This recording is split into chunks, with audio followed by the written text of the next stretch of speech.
Hello. After our meditation, we spend a few minutes in reflection on some aspect of the experience and practice of meditation. One of the particular features of the Advent season in our preparation for Christmas and the celebration of the birth of Christ is the theme of darkness. The scriptures often speak of darkness, of people being in darkness, and you may have some scriptures coming to mind. For instance, in the great music of Handel's Messiah, it is mentioned there. This idea of darkness is quite important to the scriptures. But what does it mean for us? What is this darkness? Because in a sense we know full well that we live in a world where the sun shines all the time, although on the other side of the world half the time, but still shines, and we are bathed in light even in the night time. So in what sense is this darkness to be understood? You could understand it metaphorically, and that is to say, darkness as in ignorance. But there's a more practical and significant aspect to the concept of darkness, which is highlighted in this Advent season. When we meditate, we close our eyes. That is, so that we don't have any extraneous signals coming to the brain through our eyes. This helps our minds to access that quiet stillness which is available to us in our meditation. The idea that we have a capacity for silence brings us to the point where we begin to see the potential of this idea, the scriptural idea of darkness. When we look at the process and practice of meditation with our eyes closed and our mind occupied with the sacred word, the mantra, then the capacity of our inner being to show itself becomes more apparent. The idea here is that we penetrate deeper into the core of our being, and we are able then to be aware of what is at the centre of our being. And we are looking, as we all know, for the manifestation of our true self, the God-given image within us that defines who we are. And that aspect, that true self, is made known to us through clarity of mind and openness of awareness. So as we penetrate into that realm of the Spirit and the presence of the Holy Spirit within us in our meditation, we are made aware of something quite profound. We don't necessarily think of it this way, but actually it's there all the time. We don't pay any heed to it. But if we were to pay heed to it in a moment of clarity within our meditation, we would notice that it is absolutely dark. There is profound darkness in the midst of our meditation, not just with our eyes closed, but in a spiritual sense of emptiness. A profound and impenetrable darkness exists within us.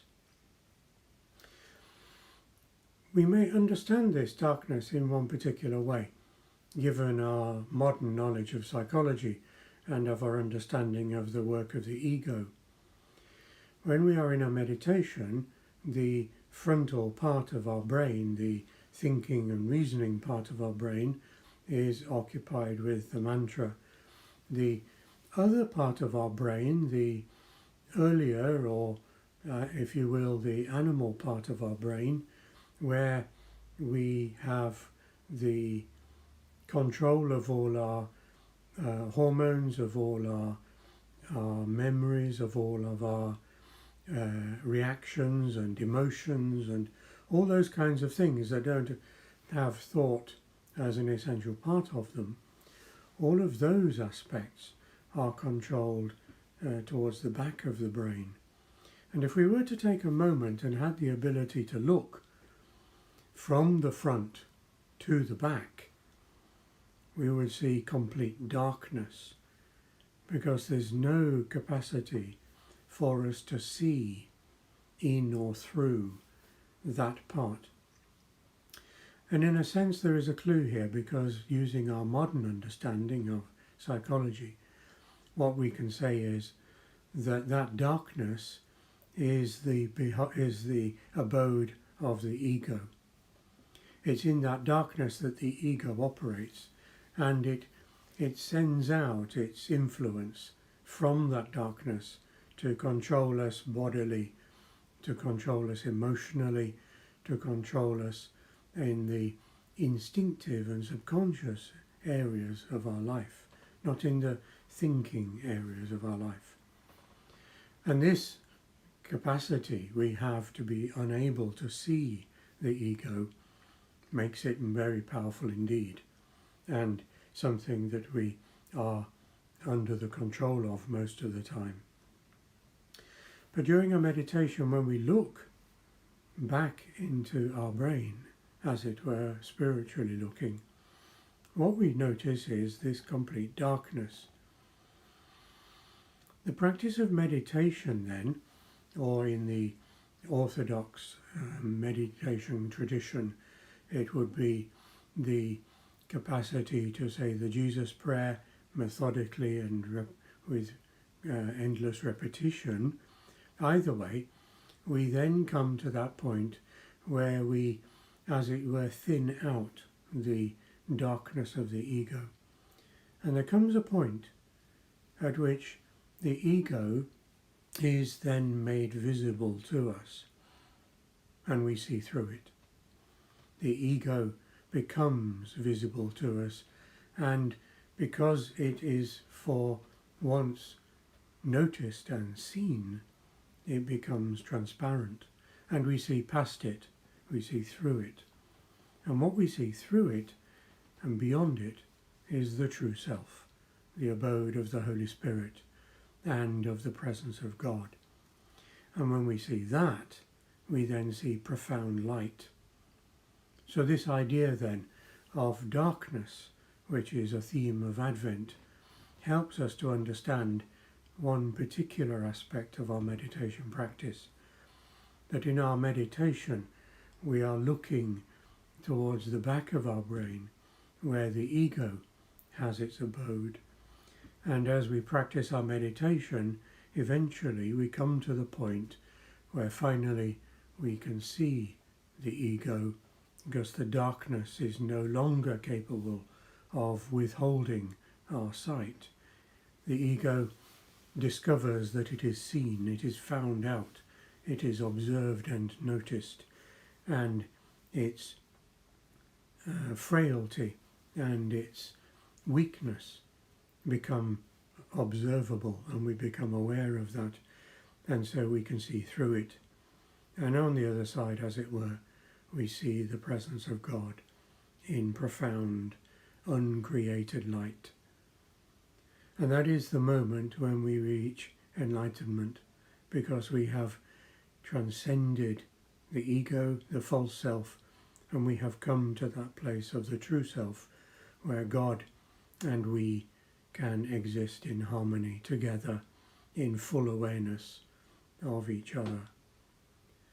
So we practice our meditation regularly, and we use this time of Advent to help us to penetrate some of the deeper meanings and significance of our practice and the capacity it gives us to be able to transcend and to reach a state of enlightenment, the presence of God in our lives.